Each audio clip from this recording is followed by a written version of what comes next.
Coucou, comment vous allez? On se retrouve en ce 28 mars pour un nouveau tirage alchimique. Pour ainsi devenir le jardinier de notre nouvelle terre, de notre jardin intérieur, de notre nature divine. Mais pour cela, faut-il encore accepter de laisser ces plantes se déployer, les laisser vivre à l'intérieur de nous? C'est pour ça que je transmets chaque jour le message d'une plante. J'utilise les cartes de Joël et Julien Chotens, message des plantes au peuple humain. Là, j'ai préparé aussi les élixirs floraux de Viviane à faire soi-même. Je sais pas, on verra si je vais l'utiliser ou pas. Je vais me laisser guider par les impulsions de l'instant. L'important étant d'aller découvrir des plantes, y planter une petite graine intérieure, la laisser se déployer et aller dans l'observation de ce qui se passe, de ce que cette plante réveille en vous. Alors j'aime partager mon ressenti dans l'instant. Après, suivant l'état de conscience, suivant l'expérience, ça va être différent pour chacun, suivant ce que la plante a à vous apporter, suivant votre relation avec la plante, peut-être dans une autre vie, peut-être vos relations avec le végétal. Ça va être différent pour vous que pour moi. Mais l'important, c'est d'expérimenter, d'y aller, d'essayer. Et si vous ne ressentez pas tout de suite, c'est pas grave. Continuez votre travail d'alchimisation intérieure, de transformation intérieure. Observez-vous, écoutez-vous dans votre corps physique, dans vos émotions, dans votre mental, dans votre ego, dans votre cœur. Et pour les personnes qui ont accès encore à d'autres plans, allez-y aussi, parce que vous verrez, c'est chaque fois différent d'un plan à l'autre. Et l'important, c'est de ramener tout ça dans l'unité. S'il y a une part de colère, s'il y a une émotion qui se réveille, tristesse, peur, colère, honte, dégoût, c'est pas de dire ah non je la veux pas, c'est dire ok il y a une part de moi qui est dans cette émotion, c'est peut-être une cellule sur les 6 milliards de cellules, pardon, c'est une cellule sur les 6 milliards de cellules et elle a besoin d'être transformée, alchimisée et elle a plus besoin d'être mise de côté. Je vais juste boire une goutte. Ah, ça va mieux. J'ai failli que j'ai fait fausse route avec ma propre salive. Oui, ça a besoin juste d'être accueilli, alchimisé. Peu importe la forme, comment dire, si elle date de maintenant ou pas, elle est là, présente, dans l'ici et maintenant. Et si je reviens sur cet ici et maintenant, c'est que oui, effectivement, vous pouvez avoir des mémoires de du passé, vous pouvez avoir des mémoires du temps de Jésus, des mémoires du temps des dinosaures, des mammouths, vous pouvez avoir des mémoires d'un temps futur, mais en fin de compte, vous êtes revenu dans votre passé pour changer votre futur, comme c'est le cas pour moi par exemple. Et du coup, ça fait qu'on a des mémoires d'un temps futur et on se rend compte que rien n'est linéaire. Et ces mémoires-là, maintenant, dans l'instant, dans l'ici et maintenant, demandent juste à être transformées, alchimisées, réunifiées et retournées dans la lumière, comme je le dis tout le temps, dans cette lumière qu'on a au cœur de nous-mêmes. Parce qu'en fin de compte, nous sommes tous des étoiles. Après, ça nous appartient de rayonner. Si vous prenez l'étoile, elle rayonne de qui elle est dans l'instant. Même si peut-être que l'image qui nous est redonnée, elle date de plusieurs millions d'années solaires ou lunaires, je ne sais pas comment on dit, mais dans l'instant, elle rayonne. Et c'est cette information qu'on a. Et là, vous prenez au niveau de vos cellules, c'est pour ça que pour certaines personnes, c'est si difficile d'être dans l'instant présent. Parce que toutes les informations qui les habitent, qui les animent, elles viennent d'un autre temps. Par contre, l'instant présent, c'est vous avec votre conscience qui pouvez devenir le maître d'orchestre. En disant, ok, tu vibres cette information, cette mémoire, je t'invite à te retourner dans la lumière. Et l'éternelle lumière, elle est juste dans l'instant, elle est juste là, dans son rayonnement infini. Et Quand je vous expliquais hier par rapport au mental, euh, l'importance de cesser de combattre le mental, cesser de se dissocier du mental, c'est parce que ce mental, ben, il a des programmes, il vibre sur des programmes, lui il se met en route parce que dessous il y a un programme attention danger.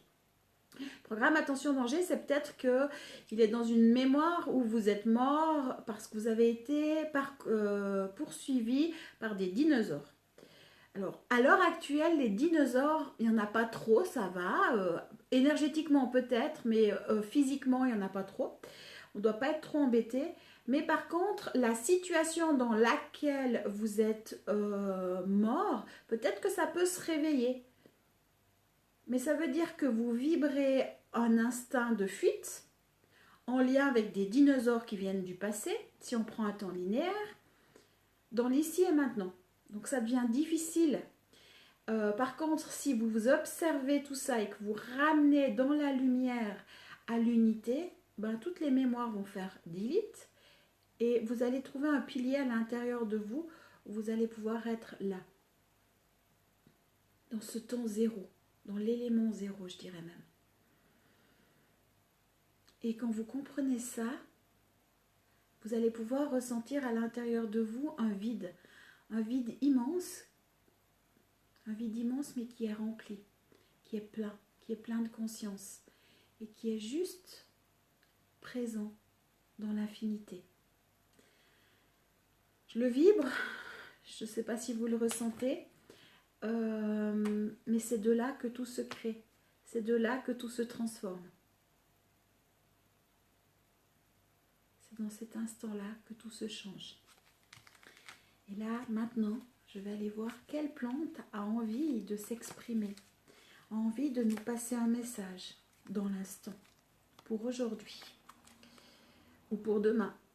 Peu importe quand vous l'écouterez, ce sera parfait à ce moment-là. La bergamote qui nous parle de joie de vivre.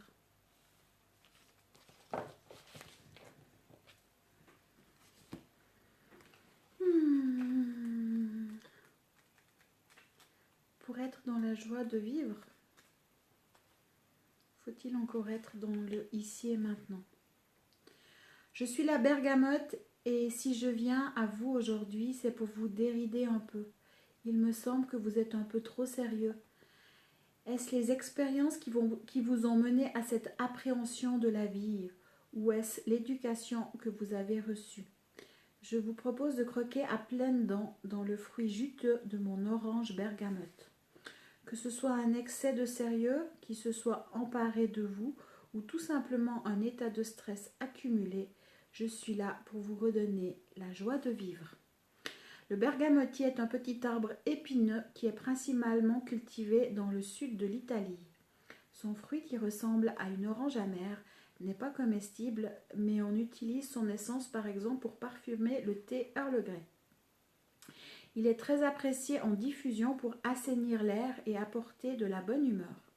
En aromathérapie, on privilégie le petit grain bergamote qui ne présente pas de contre-indication et possède des propriétés quasiment similaires. La bergamote est associée à la joie, la bonne humeur et la vitalité. Elle apporte des rayons de soleil aux esprits les plus tristes et permet de combattre les états dépressifs et la morosité. Ainsi reconnecté à l'être solaire, vous pourrez vous détendre et profiter tout simplement d'un état de joie retrouvé. Et si tout cela n'était qu'un choix? Dès cet instant, choisissez de nourrir en vous tout ce qui vous rend heureux. Vous voyez le chien qui fait pipi contre un arbre, ne jugez pas le chien, regardez plutôt l'arbre heureux d'être ainsi arrosé. Tout n'est qu'une question de focalisation. Alors focalisez sur joie et tout sera nettement plus joyeux. Effectivement, tout est focalisation. Si on reste focalisé sur nos mémoires, sur ce qui ne va pas, sur notre passé, sur... difficile. Par contre, si on les propose de se retourner dans la joie, dans l'instant présent, dans la lumière, tout peut se transformer. Faut-il encore être prêt à accepter cette joie, Faut-il encore être prêt à s'offrir la joie? Parce que des fois, c'est pas facile d'être joyeux quand le monde autour de nous ne va pas. Ça peut réveiller de la culpabilité, ça peut réveiller de la honte. Moi, je sais que actuellement, je vais super bien. Il y a plein de transformations qui se passent dans mon corps. J'ai plein d'outils alchimiques qui se réveillent à moi et qui se révèlent à moi. Et je vis un moment juste magique où oui, il y a mes transformations, mais ça ne change pas de l'ordinaire. Donc, et j'ai cette chance de ne pas être en quarantaine, on est juste confiné, c'est-à-dire qu'on doit rester dedans, mais on peut sortir sans côtoyer de monde. Voilà, la réglementation suisse, pour l'instant, nous permet encore d'aller dehors. Et j'adore aller me balader en forêt, en montagne. Et à un moment donné, j'ai culpabilisé d'être aussi bien et d'être aussi paisible, aussi joyeuse à l'intérieur et d'être totalement libre intérieurement vis-à-vis des personnes qui étaient en panique et puis qui demandaient de rester dedans et surtout pas de sortir. Parce qu'elle vivait la panique. Et à un moment donné, pour moi, ça a été hyper culpabilisant. J'étais prête même à m'auto-saboter de ma propre joie de vivre en me disant non, mais peut-être que je dois pas. Et non, après, c'était une expérience que j'avais à vivre. Et c'est pour ça que je dis, faut-il encore se permettre d'être en joie? Parce que pas facile de vibrer, de vivre la joie quand autour de nous ça ne va pas. Quand les gens ne vont pas bien, les gens qu'on aime, les gens qu'on apprécie. Et donc, ça nous met dans un tel décalage que ça demande aussi une compassion ou de l'amour inconditionnel pour les personnes qui vivent une autre expérience. Et si ça nous dérange, ça réveille juste une mémoire, ça réveille, ça reflète encore une part inconsciente. C'est ce que j'ai été voir pour moi. Et j'ai bien pu voir cette culpabilité d'être heureux et tous les interdits que j'avais mis face à la joyeuseté. Allez, je vais inventer un mot. On va aller dans l'activation et l'intégration de la bergamote. Donc, j'annule toutes mes stratégies de dissociation face à la bergamote. J'accepte son essence au cœur de moi-même, dans mon aspect cosmique et tellurique. Et je la reconnais. Je demande l'activation de la bergamote sur le plan 1, 2, 3, 4, 5, 6, 7, 8, 9, 10, 11, 12, 13, 14, 15, 16, 17, 18, 19, 20, 21, 22. Je demande au plan 22 d'harmoniser, d'unifier, rectifier tous les plans inférieurs à l'infini. Vous avez entendu le... C'est comme s'il y a un rayon de soleil, enfin non, il y a un soleil qui s'est enclenché dans mon plexus, dans mon cœur. C'était waouh! Et ça me vivifie à l'intérieur, ça me réchauffe à l'intérieur, mais dans la joie encore plus profonde. On va faire l'aspect tellurique. 0, moins 1, moins 2, moins 3, moins 4, moins 5, moins 6, moins 7, moins 8, moins 9, moins 10, moins 11, moins 12, moins 13, moins 14, moins 15, moins 16, moins 17, moins 18, moins 19, moins 20, moins 21, moins 22. Je demande au plan moins 22 d'harmoniser, d'unifier, rectifier tous les plans supérieurs à l'infini. Alors moi, dans mon aspect plutôt tellurique, ce que je ressens, c'est la digestion. Et c'est comme si ça me permet de digérer des émotions bloquées, cristallisées au sein de mon intestin et estomac.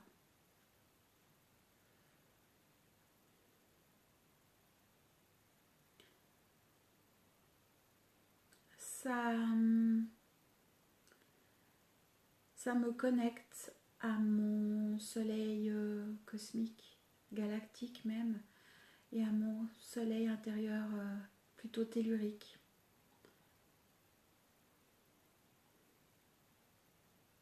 Et ça éclaire des parts de moi-même encore dans la tristesse, dans ce besoin de se cacher.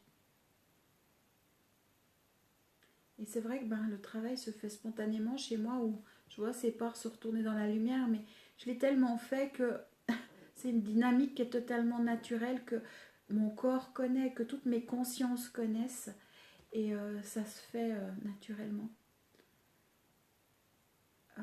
Mais par contre, je vais vous faire avec vous, et je vais demander pardon à ces parts de moi-même qui sont dans la tristesse, qui sont dans la peur, qui se cachent encore et qui s'empêchent d'être dans la joie. Et je demande vraiment pardon à ces parties de moi qui s'empêchent d'être dans la joie et qui ont encore besoin de rester cachées. Je leur demande pardon de ne pas avoir pris le temps pour venir les rencontrer avant. Je demande pardon pour ne pas avoir entendu cette souffrance et ce besoin avant. Je suis désolée. Pardon. Je t'aime. Merci. Je suis désolée. Pardon. Je t'aime. Merci. Et j'invite chacune de ces parties à se retourner dans la lumière, au cœur de moi-même. Et là, intérieurement, je vois plein de parts de moi-même qui plongent dans cette infinie lumière et qui vont nourrir la lumière. Et qui vont se nourrir de moi-même. Et quand vous faites cet exercice, en fin de compte, vous vous nourrissez de vous-même, de votre propre lumière.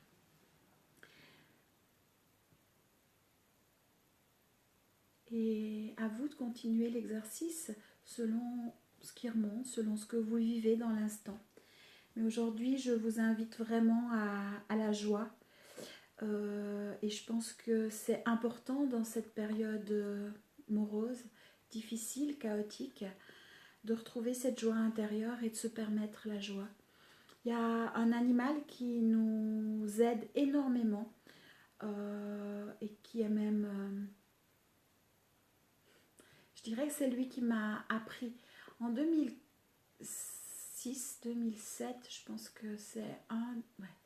J'ai toujours été connectée aux animaux, mais c'est un des animaux qui s'est présenté et qui a commencé à m'enseigner, c'est le dauphin. Et le dauphin, c'est vraiment la joie, c'est l'enfant intérieur. Et vous trouvez sur le groupe Facebook Espace Thérapie, c'est pas la première fois que j'en parle, l'image vibratoire du dauphin. Vous avez plusieurs soins transmis avec les dauphins. C'est le moment de les faire, de les refaire, de les refaire, parce qu'en fin de compte, vous allez toujours toucher des nouveaux aspects de vous-même. C'est des soins qui sont transmis dans l'éternel présent, donc ils sont tout le temps ok par rapport à ce que vous vivez dans l'instant. Donc peut-être que c'est le moment de prendre ce temps pour vous et de les refaire, ou peut-être de les faire tout simplement si vous ne les avez pas encore fait, parce que c'est vraiment un animal qui... déjà, rien que de parler du dauphin, ça fait sourire. Ça fait, vous savez, comme ces enfants ou les filles qui mettent des posters de dauphins dans leur chambre, ça fait rêver, ça amène de la légèreté. Nous, ça fait la même chose. Et c'est la même chose par rapport à un animal plutôt terrestre, plutôt terre, que eau, c'est l'âne. Où l'âne amène aussi à cette joie, mais une joie avec une autre teinte, qui a une joie de sagesse. Ça va moins dans tous les sens. Je dirais que l'âne, pour moi, c'est la licorne. Je vous ferai une alchimisation avec l'âne pour vous donner son message. J'ai peut-être demain, tiens, au lieu de faire les plantes, pourquoi pas travailler avec l'âne. Ça, c'est, je pense, l'animal. Le tout premier, sans savoir qui m'enseignait. Le dauphin m'a enseigné vibratoirement. Après, j'étais à leur rencontre en mer Rouge en 2012. Mais l'âne, déjà par mon prénom, Anne Chantal, mais c'est l'animal qui certainement me correspond le plus et qui a beaucoup à apporter. Et demain, tiens, je vais faire un petit travail avec l'âne. Moi, je vous souhaite une belle intégration. J'espère que... Faites-moi des retours, comment vous le vivez, si vous avez des questions, allez-y, hein, il n'y a aucun souci. Peut-être que ça me permettra d'aiguiller sur une plante ou une autre, un autre outil, peut-être de mettre deux outils ensemble. Donc ne vous gênez pas. Et puis je vous souhaite une magnifique journée, de pétillantes découvertes et prenez soin de vous. À tout bientôt.